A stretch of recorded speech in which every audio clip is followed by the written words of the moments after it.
혹시 이런 생각 해보신 적 있나요? 현실이 너무 답답해서 그냥 꿈속에서 깨지 않고 살고 싶다. 바로 이런 생각을 무려 300년 전 조선시대에 실제로 작품으로 써버린 사람이 있습니다. 그 사람이 바로 김만중. 그리고 그의 대표작이 구운몽입니다. 안녕하세요. 달콤한 책방의 아이리스입니다. 오늘은 구운몽을 낭독하기 전에 구운몽을 쓴 김만중이 이 작품을 쓰게 된 배경을 조금은 비판적으로 살펴보도록 하겠습니다. 김만중이 살던 시기는 조선 후기 숙종 때입니다. 겉으로는 성리학을 최고의 가치로 삼던 사회였죠. 하지만 현실은 어땠을까요? 당파 싸움은 극심했고 권력 다툼은 끝이 없으며 말로는 도덕, 그러나 실제로는 욕망이 지배하는 사회였습니다. 특히 숙종시대는 정치적으로 굉장히 불안정했습니다. 왕은 환국이라는 방식으로 정권을 계속 뒤집었고 신하들은 권력에 따라 주를 바꾸는 일이 흔했습니다. 한마디로 정리하면 도덕을 외치면서도 욕망에 휘둘리는 위선적인 사회였죠. 김만중은 명문가 출신의 엘리트였습니다. 과거에도 급제하고 높은 관직도 올랐죠. 그런데 인현왕후와 장희빈의 싸움에서 인현왕후 편을 들었던 그는 정치 싸움에 휘말려서 결국 유배를 당하게 됩니다. 즉, 구운몽은 편안한 환경에서 쓴 작품이 아니라 인생 폭망한 상태에서 쓴 작품입니다. 게다가 이 작품은 어머니를 위로하기 위해 썼다고 알려져 있죠. 하지만 제가 이 작품을 통해서 느낀 것은 이 작품은 어머님을 위한 것이 아니라 김만중 자신을 위한 것이라고 여겨집니다. 구운몽의 줄거리는 간단합니다. 주인공 성진이 꿈속에서 양소유로 환생하여 출세도 하고 팔선녀와 만나 사랑도 하고 온갖 부귀영화를 누리다가 결국 모든 것이 허무하다는 걸 깨닫고 깨어나는 이야기입니다. 그런데 이걸 조금 삐딱하게 보면 이렇게 보입니다. 현실에서 못 이룬 걸 꿈에서 다 해본 거 아닌가? 장원급제하여 권력과 사랑과 부귀를 모두 누려서 성공한 삶으로 보이죠. 그렇지만 마지막엔 이렇게 말합니다. 다 부질없다. 여기서 비판적으로 보면 두 가지 해석이 가능합니다. 조선 사회에서 사람들이 그렇게 집착하는 것들, 사실 다 허망한 거다. 즉, 권력과 욕망을 비판하는 철학적 작품인 것이죠. 또 한 가지는 현실에서는 실패했으니 꿈에서라도 성공해보자. 즉, 패배한 지식인의 정신 승리라고도 볼 수 있습니다. 어느 쪽일까요? 정답은 둘 다입니다. 제가 내린 결론은 구운몽은 아름다운 이야기이지만 씁쓸한 작품입니다. 구운몽은 겉으로 보면 불교적 깨달음을 말하는 고상한 작품입니다. 하지만 그 속을 들여다보면 정치에 좌절한 지식인의 분노, 현실에 대한 냉소, 그리고 약간의 자기 위로가 담겨 있습니다. 그래서 저는 감히 이렇게 말할 수 있습니다. 구운몽은 단순한 꿈 이야기가 아니라 현실에서 상처받은 사람이 만들어낸 가장 화려한 도피이자 가장 날카로운 비판입니다. 자, 이제 궁금해했던 구운몽의 세 번째 이야기 들어가 볼게요.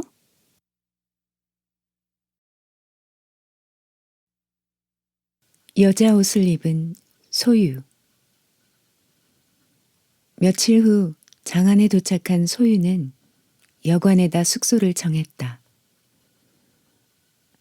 낙양에서 좀 머뭇거리기는 했지만 워낙 부지런히 온 탓에 과거 시험까지는 여러 날이 남아 있었다. 아, 어머니께서 일러주신 대로 이모님을 찾아뵈어야겠다. 여관을 나온 소유는 어머니가 당부한 대로 이모를 찾아 자천관으로 갔다. 자천관이란 여자들이 모여 돌을 닦는 도장이었는데 소유의 이모는 그곳의 으뜸자리에 올라 있었다.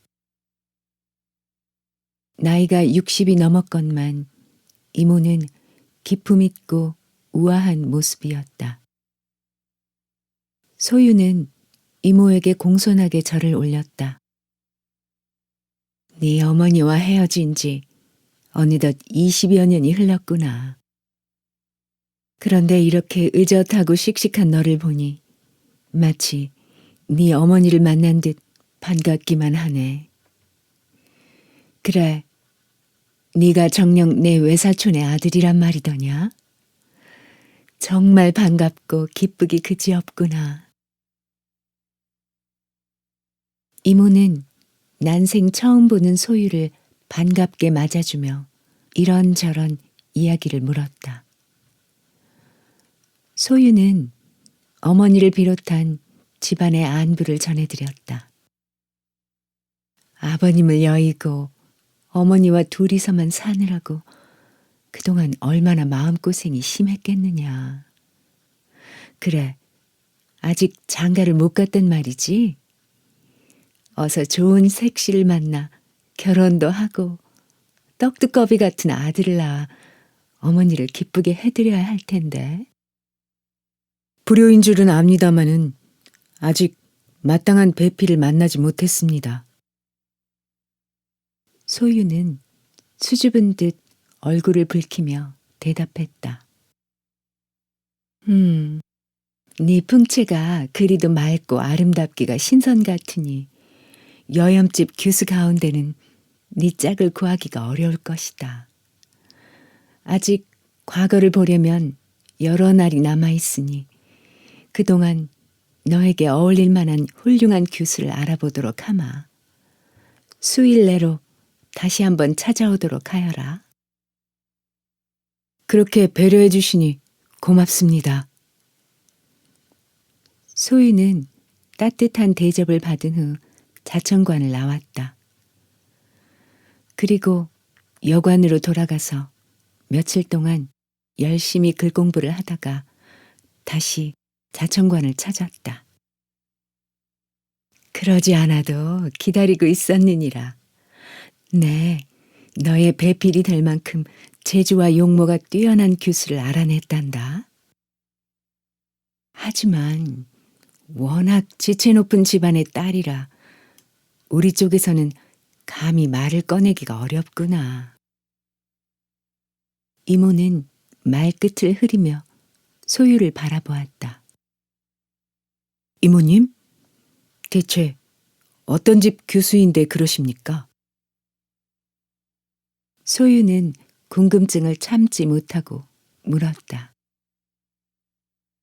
대대로 6대째나 공후의 벼슬을 지냈고 3대째 재상을 지낸 정사도 댁에 정경패라는 교수인데 인물이 선녀처럼 아름다울 뿐 아니라 총명하고 재주도 많아서 이미 여러 집안에서 탐을 내고 있는 교수이니라. 하지만 그 집안에서는 대대로 높은 벼슬을 지낸 탓에 학문이 높은 사윗감을 고르고 있다고 하더구나. 만약 네가 이번 과거에서 장원을 하기만 하면 중매쟁이를 통해 내 어떻게 말을 넣어보겠지만 그렇지 않으면 아주 어려운 자리이니라. 그러니 소유야, 어떻게 해서든지 이번 과거에서 꼭 장원을 하여 그 교수를 아내로 맞이하도록 하여라. 이모는 입에 침이 마르도록 정 교수를 칭찬하며 소유의 마음을 떠보았다. 소유는 정 교수라는 말에 낙양에서 만난 서머리 한번 만나보라고 했던 이야기를 떠올리며 빙그레 웃었다. 이모님도 그 교수를 보신 적이 있으십니까? 그럼 보고 말고 선녀처럼 아름다운 교수란다. 이모님, 그 교수가 그렇게 뛰어난 용모와 재주를 가졌다고 하니 한번 보고 싶은 마음이 생기는데요. 멀리서나마 꼭 한번 보고 싶습니다. 너도 참 짓궂은 데가 있구나. 하긴 실물을 보고 나면 욕심이 생겨서 더 과거를 잘 볼지도 모르지. 어디 한번 꾀를 내보자꾸나. 이모는 빙그레 웃으며 곰곰이 생각에 잠겼다. 그러다가 갑자기 무릎을 탁 치며 소유 옆으로 바짝 다가앉았다.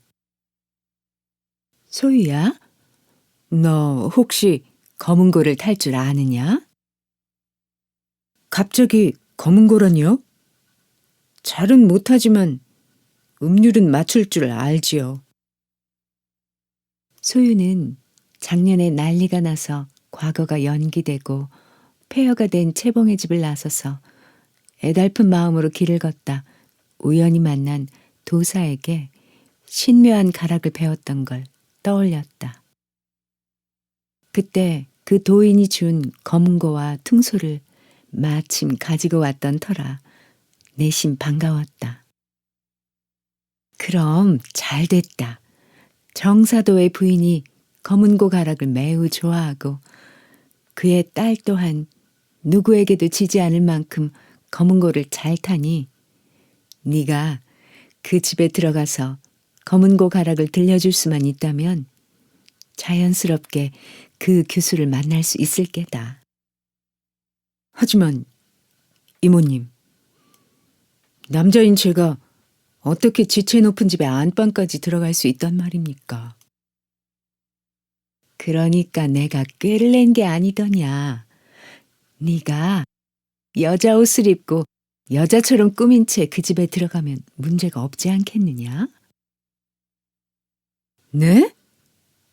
저보고 여장을 하라는 말씀이십니까? 그렇단다. 내가 그 집 계집종이 우리 집에 심부름을 오면 검은고를 아주 잘 타는 교수가 있다고 은근히 자랑을 할 터이다. 그래서요? 그 계집종은 자기 상전이 검은고 가락을 아주 좋아한다는 것을 알고 있으니 아마도 집에 가자마자 이야기를 할 테고 조만간 그 집에서 너를 초대할 거다. 이모의 말을 들은 소유는 기가 막혔다. 여자처럼 꾸미면서까지 꼭 정경패를 만나야 하는가 하는 생각도 들었다. 하지만 지체 높은 집안의 딸을 만나려면 달리 방법이 없지 않은가. 그러던 어느 날 마침 정사도 댁 계집종이 자천관으로 심부름을 왔다. 소유는 얼른 여자처럼 꾸미고 방에 앉아 도인에게 배운 대로 검은고를 타기 시작했다. 그러자 아니나 다를까 늘 검은고 선율을 들으며 살아온 계집종은 가슴을 뒤흔들 듯이 애절하게 울리는 검은고 가락에 그만 넋을 잃고 말았다. 세상에, 선녀가 내려와서 춤을 추는 듯한 음률이다. 도대체 저 귀수가 누구지? 계집종은 소유의 이모에게 소유에 대해서 이것저것 묻기 시작했다.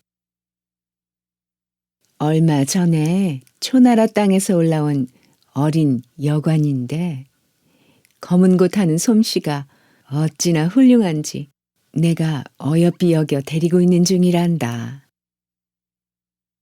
여관이란 궁중에서 왕이나 왕비를 가까이 모시던 궁녀이다.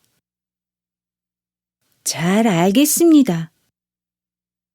계집종은 불이 나게 정사도 댁으로 달려가서 부인에게 그 사실을 알렸다. 마님, 자천관에 말이지요. 그렇게 신묘한 가락을 탈 줄 아는 교수가 자천관에 있단 말이지. 그렇다면 나도 한번 그 가락을 들어보고 싶구나. 어서 가서 그 여관을 데려오도록 하여라. 예, 마님. 계집종은 부인이 기뻐하는 모습을 보자 신이 나서 자천관으로 달려갔다. 이모의 꾀대로 뜻밖의 일이 쉽게 풀려나가자 소유는 은근히 기뻤다. 소유는 계집종의 안내를 받으며 마치 어여쁜 여자처럼 비단 옷을 입은 채 가마를 타고 정사도 댁으로 갔다. 이모가 일러준 대로 한 길로 붉은 대문이 나 있고 화려하게 조각된 여러 개의 창문이 있는 의리의리한 집이었다. 대문으로 들어서자 온갖 향기나는 꽃과 푸르른 나무, 아름다운 연못으로 꾸며진 정원 옆에 의리의리한 안채가 보였다. 안채로 들어서자 정사도 부인이 한박웃음을 지으며 반갑게 맞아주었다. 교수의 검은고 솜씨가 그토록 신묘하다기에 신뢰를 무릅쓰고 이렇게 모셔오라 하였다오. 그러니 나를 위해서 그 솜씨를 들려주지 않겠소?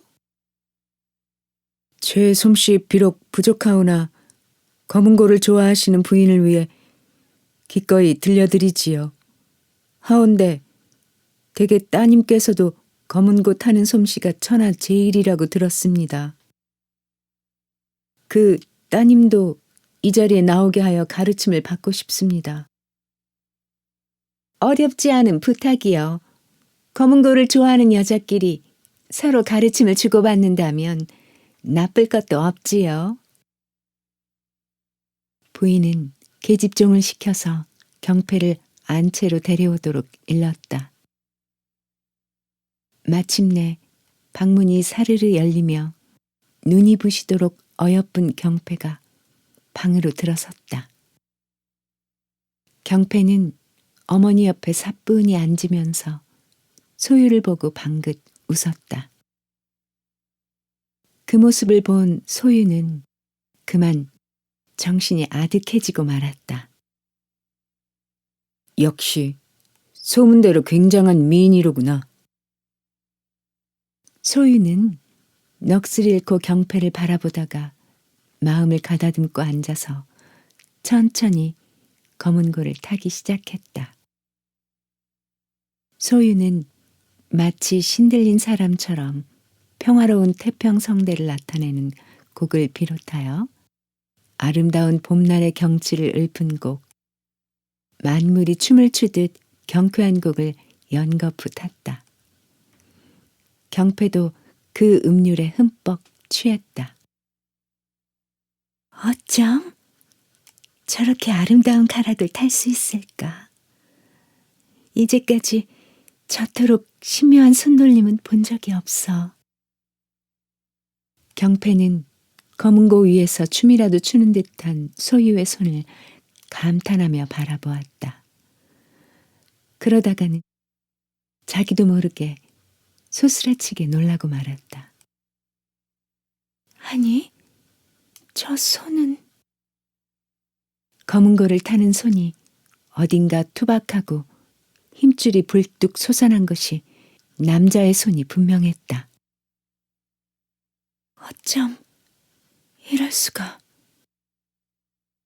경패는 부들부들 떨리는 마음으로 검은고를 타고 있는 소유를 요모조모 뜯어보기 시작했다.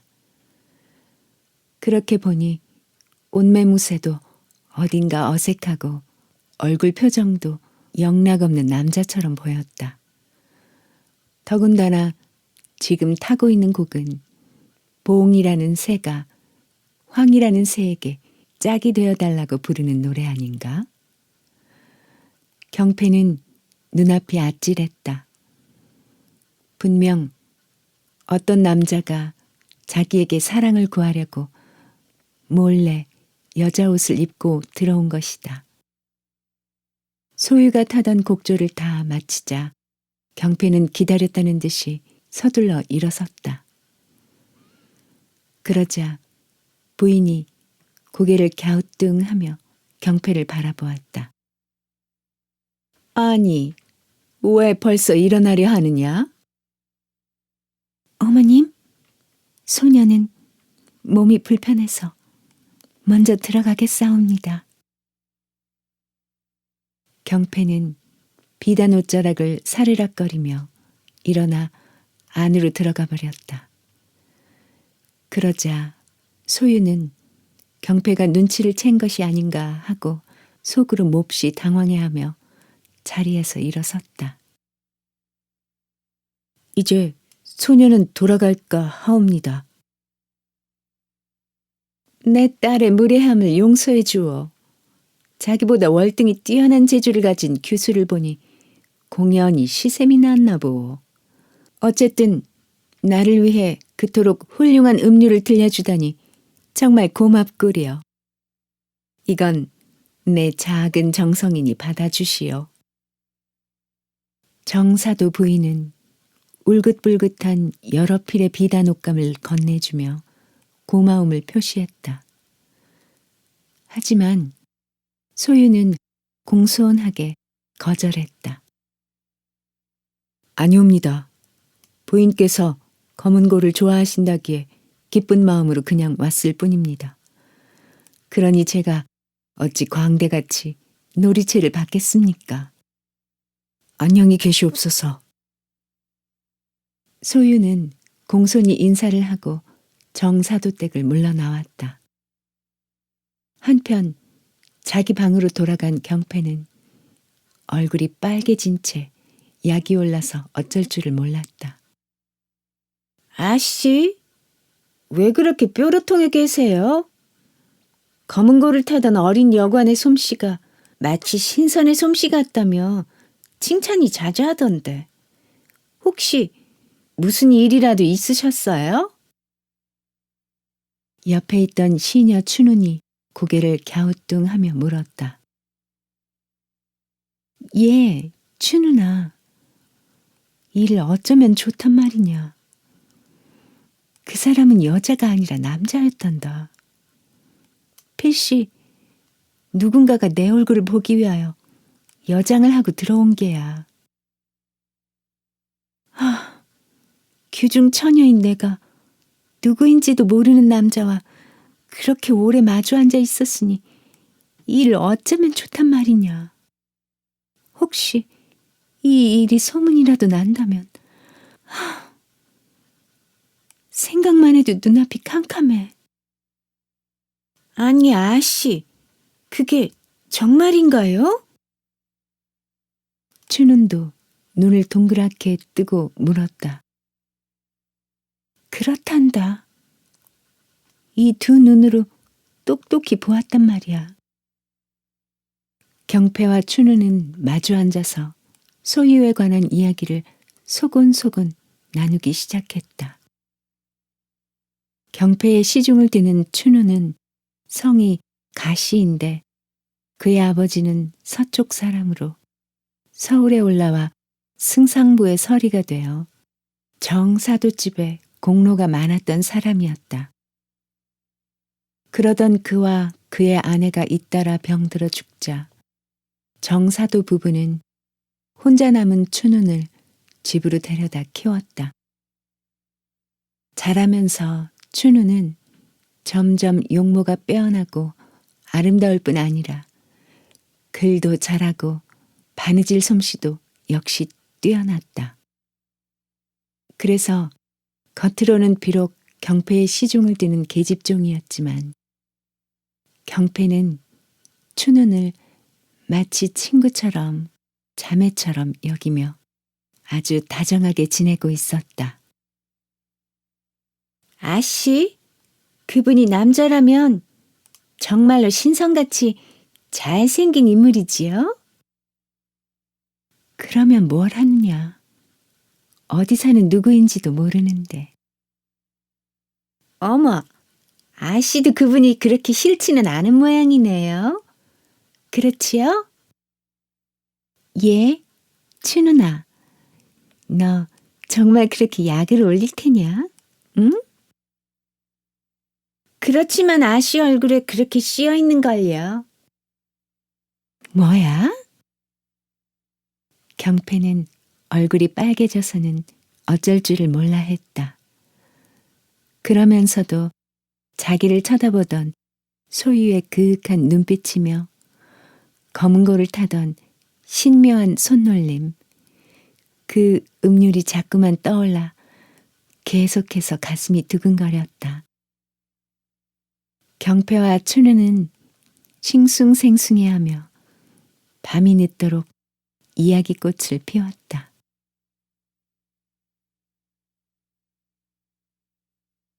장원 급제. 마침내 과거를 보는 날이 되었다.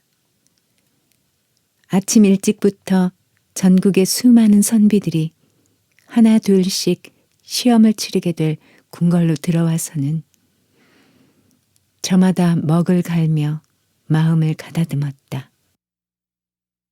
시험관이 글제를 발표하자 소유는 가만히 눈을 감고 시상을 떠올렸다. 그러다가는 마침내 붓을 들어 하얀 종이 위에 한 글자 한 글자 써 내려가기 시작했다. 한 번 붓을 들자 그동안 배우고 익히며 느꼈던 시상들이 줄줄이 쏟아져 나왔다. 그렇게 막힘없이 술술 써내려가는 소희의 손놀림을 다른 선비들은 그저 부러운 듯 바라볼 뿐이었다. 정해진 글재로 단숨에 글을 쓴 소유는 먹물이 채 마르기도 전에 휘적휘적 앞으로 나아가 시험관에게 글 쓴 종이를 내밀었다. 한나절이 지나고 나서 마침내 결과가 발표되었다.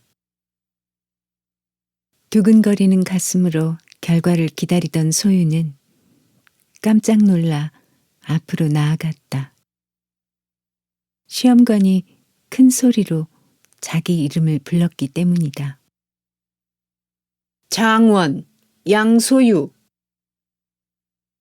소유는 풍악이 울리는 가운데 황제 앞으로 나아가 장원급제 증서와 어사화를 받았다. 드디어 꿈에도 그리던 벼슬길에 오르게 되자 소유는 고향에 계신 어머니를 떠올리며 눈물을 글썽였다. 소유가 이렇게 당당히 장원급제를 하자 서울에 있는 지체 높은 집 여기저기에서 청혼이 들어오기 시작했다. 하지만 소유의 마음은 오직 정사도댁 교수에게 있어 다른 말은 하나도 귀에 들어오지 않았다. 과거 시험 발표가 있자 정사도 집에서도 정사도와 그의 부인이 소유에 대한 이야기를 나누었다. 부인, 지금까지 마땅한 사윗감을 고르지 못하여 우리 딸아이의 혼처를 정하지 못했는데 이번에 장원급제한 양소유라는 젊은이를 보니 내 마음에 쏙 드는 사윗감이더이다. 초나라 땅에서 온 이제 16된 젊은이인데 인물이 훤할 뿐 아니라 글솜씨가 어찌나 뛰어난지 장차 큰 인물이 되겠다며 시험관들도 입에 침이 마르도록 칭찬하는 걸 들었소이다. 그렇게 훌륭한 젊은이라면 어서 이리로 데려오시지요. 빨리 만나보고 혼인을 서두르는 게 좋잖아요. 정사도 부인은 잔뜩 들떠서 남편을 부추겼다. 그리고 다소곳이 옆에 앉아있는 경패에게 물었다. 얘야, 너도 그만한 신랑감이라면 마음에 들지 않느냐? 그러자 경패는 얼굴이 빨개졌다. 소녀, 부모님께서 정해주시는 일이라면 기꺼이 따르겠사옵니다. 허허, 눈에 넣어도 안 아플 내 딸이 드디어 이제 시집을 가게 되었구나. 정사도는 대견하다는 듯 어여쁜 딸을 바라보았다. 자기 방으로 돌아온 경패는 춘우를 붙잡고 그 이야기를 들려주었다. 그러자 춘우는 고개를 갸우뚱하며 말했다. 아씨, 어쩐지 양소유라는 그분이 지난번에 왔던 검고타던 사람과 비슷하지 않나요? 초나라 사람이라는 것과 나이가 16이라는 것, 그리고 인물이 잘생겼다는 것도 어딘가 닮은 듯 싶어요. 춘우나, 그렇다면 나는 그 사람과 혼인하기 싫다. 여장을 하고 와서 그렇게 나를 엿본 사람이라면 보나마나 예의가 없는 사람 아니겠니?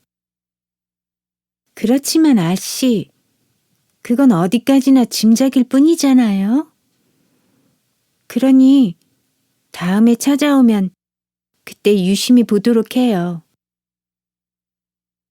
글쎄, 경패는 어쩐지 꺼림칙하여 마음이 무거웠다. 며칠을 고민하던 경패는 어머니 방으로 들어가서 조심스럽게 그 이야기를 꺼냈다. 그러자 어머니는 뜻밖에도 활짝 웃기만 했다. 허허, 그 젊은이가 여자 옷을 입고 왔었단 말이지? 경패야, 그렇다면 정말로 재주가 비상한 사람이 아니더냐? 이 어미는 그 젊은이가 참 재미있는 면이 있다고 여겨지는구나. 그걸 예의가 없다고 생각해서는 안 되느니라.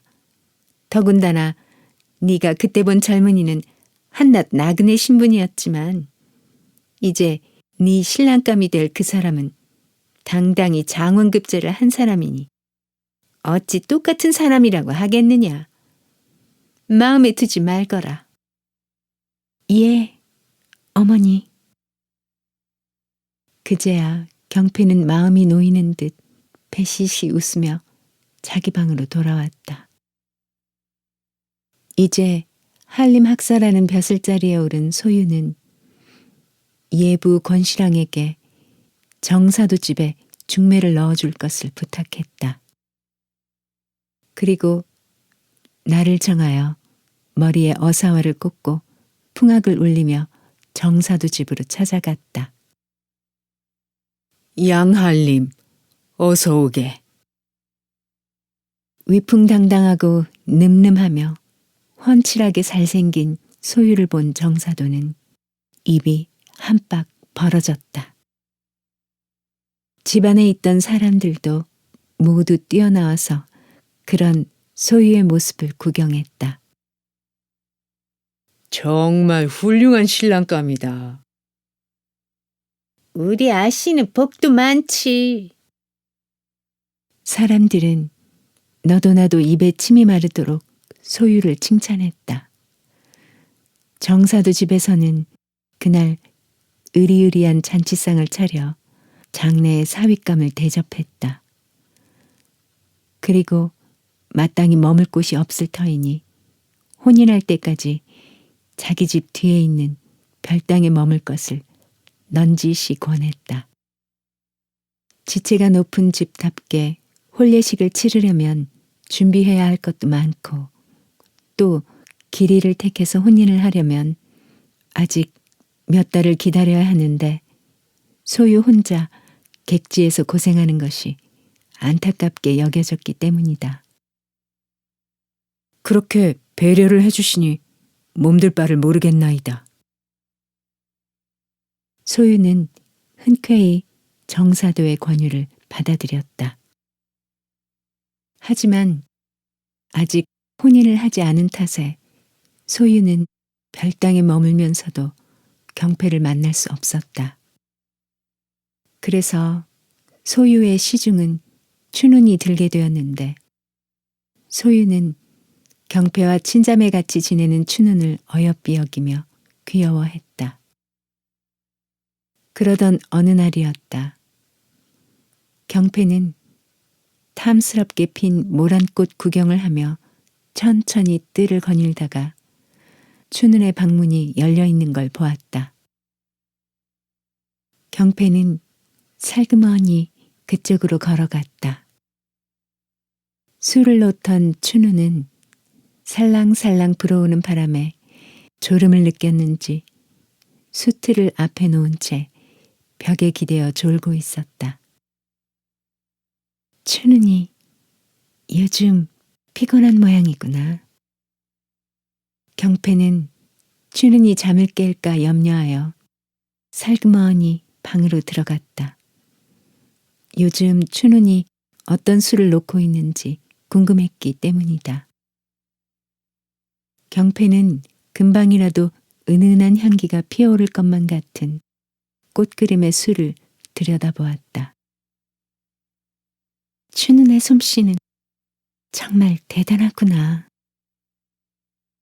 감탄을 하며 술을 들여다보던 경패는 수틀 밑에 시를 적은 듯한 종이가 있기에 무심코 집어들었다. 그 내용은 경패가 혼인을 하여 이 집을 떠난다 해도 자기는 경패를 따라서 함께 가고 싶다는 것이었다. 이제까지 친구처럼 사이좋게 지내왔는데 혼인으로 인해 헤어지고 싶지 않다는 춘운의 애틋한 마음이 담뿍 담겨 있었다. 춘운의 글재주가 더욱 늘었구나.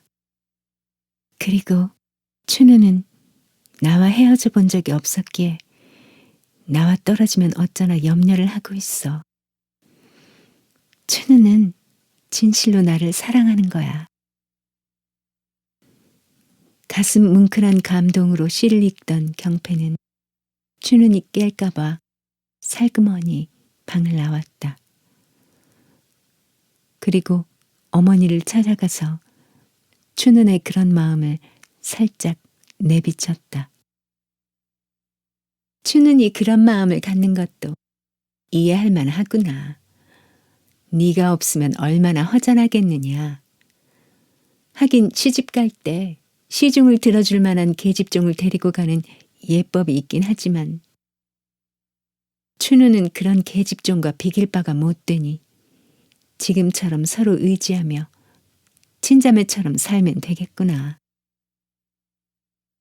어머니, 고맙습니다. 경패는 날아갈 듯이 기쁜 마음으로 자기 방으로 돌아왔다. 그 무렵 정사두집 별당에 머물며 한림학사로 조정에 나아가 일을 보던 소유는 마침내 황제의 허가를 얻고 고향으로 내려가 어머니를 모셔다가 혼인을 하려고 채비를 끝냈다. 그런데 갑자기 대문 밖이 소란스러워지더니 문지기가 별당으로 뛰어들어왔다. 나리, 되걸로 듭시라는 연락이 왔습니다요. 아니, 그게 무슨 말이더냐? 나는 지금 고향에 가려던 참인데. 나라에 급한 일이 생겼다고 합니다요. 그래? 그렇다면 어서 궁궐로 가봐야겠구나. 소유는 불이 나게 궁으로 들어갔다. 만주 백관들이 모두 조정에 나와 황제가 나오기를 기다리고 있었다. 어쩐지 심상치 않은 분위기였다. 얼마 후 신하들의 시중을 받으며 황제가 나타났다.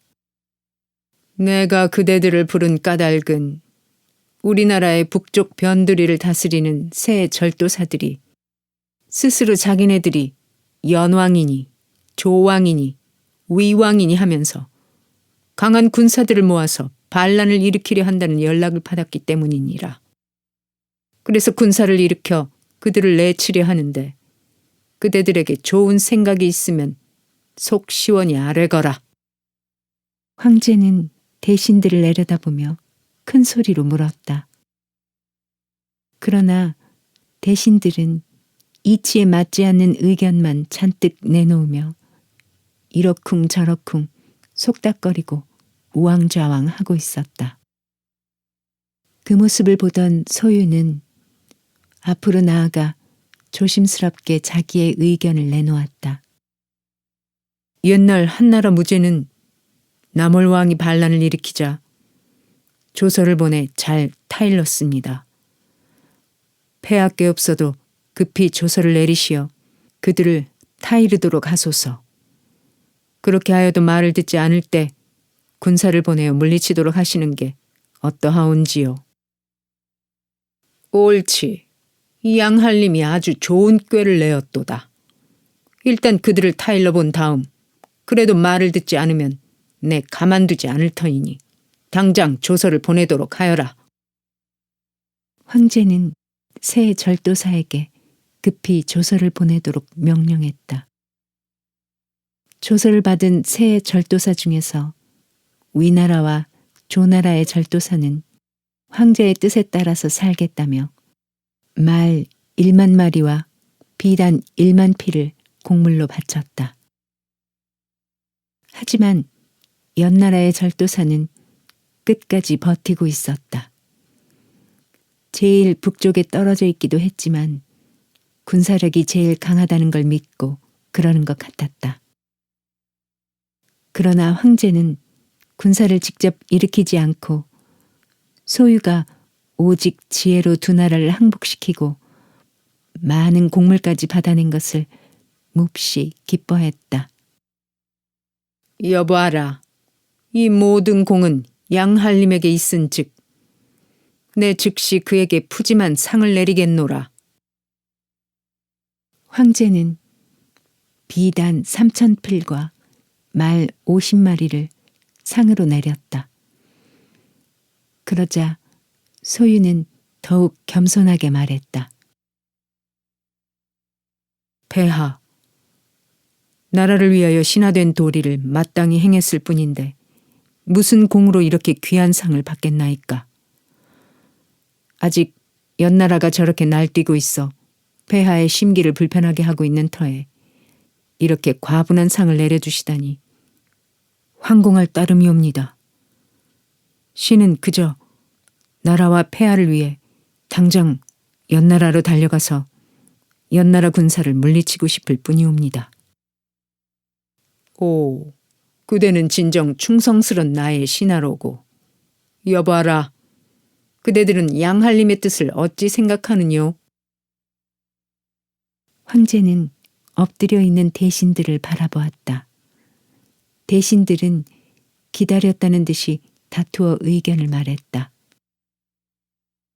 폐하, 세 나라가 서로 의지하고 있다가 이미 두 나라가 항복하였사오니 연나라의 군사들은 이제 솥에 든 고기와 같고 구멍에 든 개미와 같사옵니다.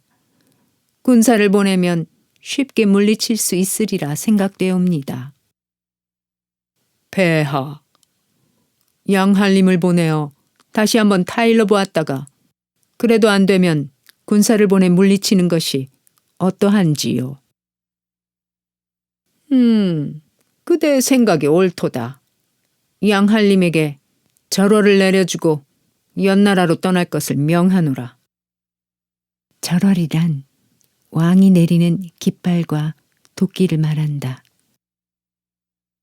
황제는 소유에게 절호를 내려주었다.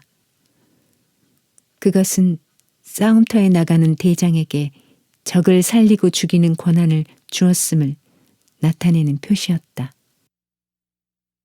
폐하, 성은이 망극하여이다. 소유는 나라와 황제를 위해 일할 수 있는 기회가 왔음을 기쁘게 생각하며 정사도 집으로 돌아왔다. 그러나 집에 돌아와서 그 말을 전하자 정사도는 펄쩍 뛰며 말렸다.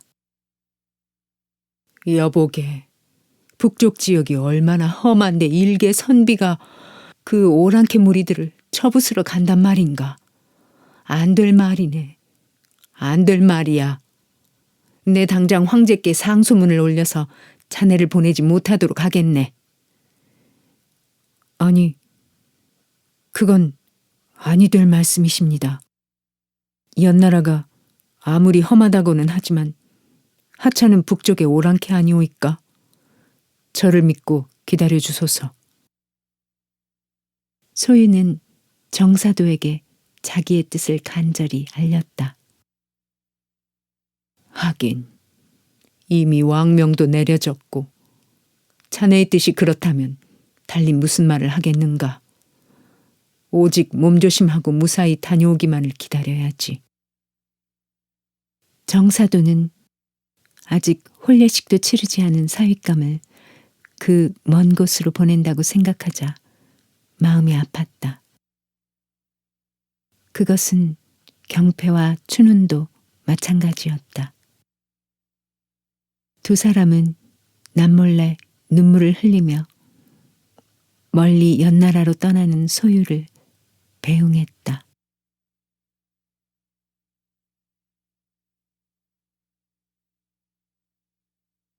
연나라로 가다. 소유는 황제의 명을 받들어 연나라로 떠났다. 멀고 먼 북쪽 변방으로 소유 일행이 들어서자마자 그곳 사람들은 너도 나도 반가운 마음으로 달려나왔다. 수레를 타고 들어선 소유 일행의 모습은 마치 황제의 행차처럼 화려하고 위엄이 있어 보였다. 사람들은 앞다투어 수레 주위에 몰려들었다. 우리를 구해주시려고 황제께서 사람을 보내주셨다. 늘 많은 세금을 거두며 전쟁 준비만 시키는 연나라 절도사 밑에서 잔뜩 불만을 품었던 백성들은 소유가 나타나자 북을 치고 춤을 추며 기뻐했다. 연나라 절도사를 만난 소유는 잔뜩 위엄을 갖추어 말했다. 황제 폐하께 없어 당장 많은 군사를 이끌고 와서 그대를 응징해야 마땅하나. 그렇게 하기 전에 다시 한번 그대에게 순종의 도리를 깨닫게 해주려고 이렇게 왔노라. 소유는 바닷물이 출렁거리는 듯한 도도함과 서리빨이 몰아치는 듯한 늠름함으로 다부지게 말했다. 그러자 연나라 절도사는 눈을 휘둥그레 뜨고 놀라서 땅에 꿇어 엎드렸다. 이곳은 북쪽의 끄트머리 땅이라 늘 조정의 손길이 잘 미치지 못하므로 그 틈을 이용하여 제가 겁도 없이 큰 욕심을 부렸습니다. 제발 용서해 주십시오. 그리고 황제께 잘 말씀드려 주신다면 그 은혜 평생 잊지 않겠습니다. 제발 목숨만 살려주소서. 연나라 절도사는 머리를 조아려 자기의 잘못을 빌었다. 그대의 생각이 그렇다면 황제 폐하께서도 기뻐하실 것이요. 고맙습니다. 연나라 절도사는 별루궁이라는 아담한 궁궐로 소유를 데리고 가서 큰 잔치를 베풀어 주었다. 그리고 소유가 떠나려 하자 금 100근과 말 10匹를 선물로 내놓았다. 난 단지 황제 폐하의 심부름으로 왔을 따름이니 그런 것은 받을 수가 없어. 그렇지만 염려 마오. 그 선물을 받은 것과 똑같이 기쁜 마음으로 돌아가리다. 소유는 수레에 올라타고 일행과 함께 연나라를 떠났다. 소유 일행이 연나라를 떠나 서쪽으로 들어선 지 열흘쯤 되어 한단이라는 땅에 들어섰을 때였다. 예쁘장하게 생긴 한 소년이 말을 타고 소유의 뒤를 따라오는 모습이 눈에 띄었다. 소유는 자기도 모르게 그 소년을 홀린 듯 바라보았다. 참 대단한 인물이구나. 게다가 저 말은 준마가 틀림없다. 소유는 한눈에 그 말이 품종이 우수하고 날렵하게 잘 달리는 말이라는 걸 알 수 있었다. 그토록 귀한 말을 탄 걸 보면 보통 소녀는 아닌 게 분명했다. 소유는 궁금증을 이기지 못하고 하인에게 그 소년을 불러오라고 일렀다. 소년은 소유의 수레 앞으로 와서 땅바닥에 무릎을 꿇고 인사를 했다. 말을 타고 있는 풍채가 하도 근사하여 이렇게 불렀느니라. 너는 대체 어디에서 온 누구냐? 저는 북방태생으로 성은 저기요 이름은 백란이라고 하옵니다. 한적한 시골에서 자란 탓에 아직 훌륭한 스승을 만나지 못하여 글재주도 없고 무술도 제대로 익힌 적이 없습니다. 그러다가 상공께서 사신으로 오셨다가 떠나신다는 말을 듣고 이렇게 달려왔습니다. 제발 저를 데려가 주소서.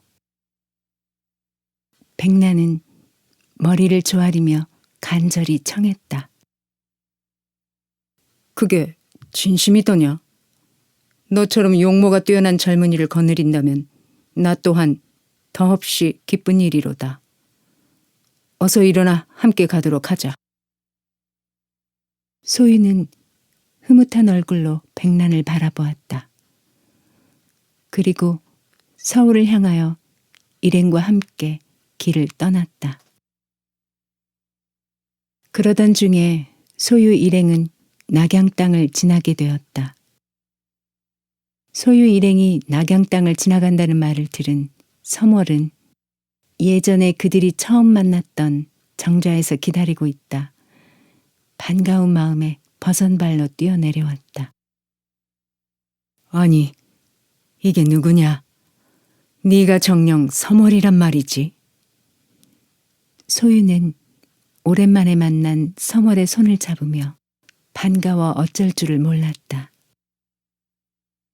상공께서 낙양을 지나간다고 하시기에 이렇게 기다리고 있었답니다. 늦었지만 장원급제를 하시어 높은 벼슬에 오르셨음을 축하드리옵니다. 서월은 정자에 오른 소유에게 큰절을 하며 축하했다. 그래, 고맙구나. 그날 밤 너와 함께 술을 마시고 풍어를 읊던 일이 눈에 선하구나. 내 어찌 그날 일을 잊을 수가 있겠느냐. 소유는 오랜만에 옛 친구를 만난 듯 편안하고 기쁜 마음으로 서월과 이야기를 나누었다. 상공께서는 이제 높은 벼슬자리에 오르셨으니 당연히 부인을 맞이하셨겠지요? 서멀은 아까부터 궁금했던 걸 부끄러워하며 물었다. 아직 혼례식을 올리지는 못했지만 지난번 넌지시 일러주었던 대로 정사두집 규수와 정혼을 했다네. 그렇군요. 서멀은 보일 듯 말 듯 쓸쓸한 웃음을 지었다. 그러나 얼른 표정을 바꾸어 지난번과 똑같이 다정한 얼굴로 잔치상을 마련해 풍어를 읊으며 즐거운 시간을 보냈다. 그런데 소유가 서멀과 지내는 사이에 함께 데리고 왔던 백난이 어디론가 없어져 버리고 말았다. 내가 백난에게 너무 무심했구나. 낯선 땅까지 데리고 와서 모른 척했으니 이 일을 어쩐다. 어린 것이 혼자 어디로 갔을까? 소유는 혼자 중얼거렸다. 그러자 옆에서 가만히 지켜보고 있던 서멀이 기다렸다는 듯이 어여쁜 여자를 방으로 불러들여 소유에게 인사를 시켰다. 누구인고? 소첩은 파주 사는 적경홍이라고 하옵니다. 서멀과는 어렸을 때부터 의형제를 맺어 친하게 지내고 있었답니다. 그러다가 저 북방 연나라 절도사가 저를 굿을 한 섬에 사서 끌고 갔었지요. 연나라로? 소유는 고개를 갸우뚱하며 적경홍이라는 여자를 바라보았다.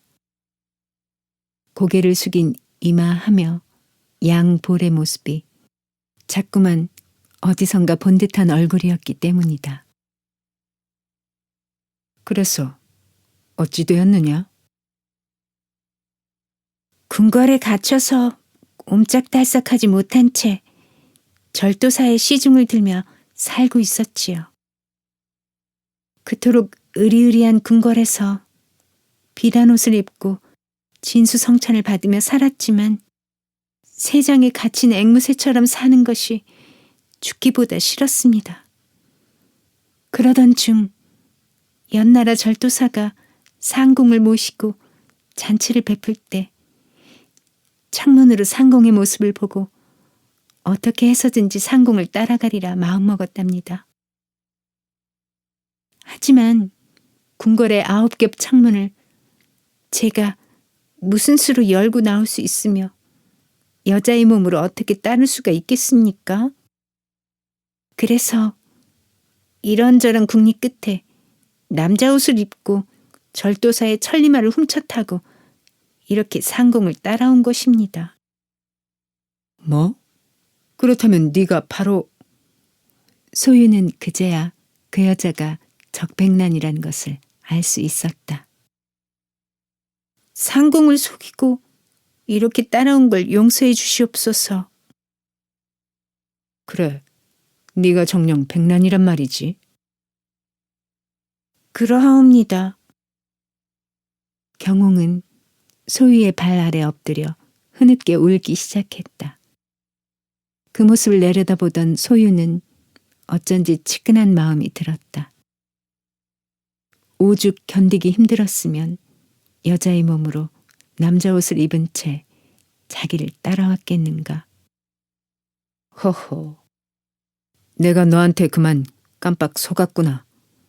나를 속인 것은 괘씸하지만 너의 용기는 높이 살만하다. 자, 아무 염려 말고 어서 일어나거라. 고맙습니다. 이 은혜 평생 잊지 않겠습니다. 경홍은 일어나서 큰 절을 올리고 술잔 가득히 술을 따랐다. 옆에서 그 모습을 지켜보던 서멀의 눈에서도 맑은 이슬이 주르르 흘러내렸다. 다시는 못 볼 줄 알았던 경홍을 이렇게 다시 만나게 해준 소유가 그저 고마울 따름이었다. 이렇게 하여 소유는 뜻하지 않게 서멀과 경홍 두 사람이 시중을 받으며 즐거운 시간을 보내게 되었다. 3절색 중에 하나라던 경홍은 재주가 뛰어나서 못하는 것이 거의 없었다. 소유는 오랜만에 흠뻑 취하여 즐겁게 노래하고 시를 읊으며 밤을 지새웠다.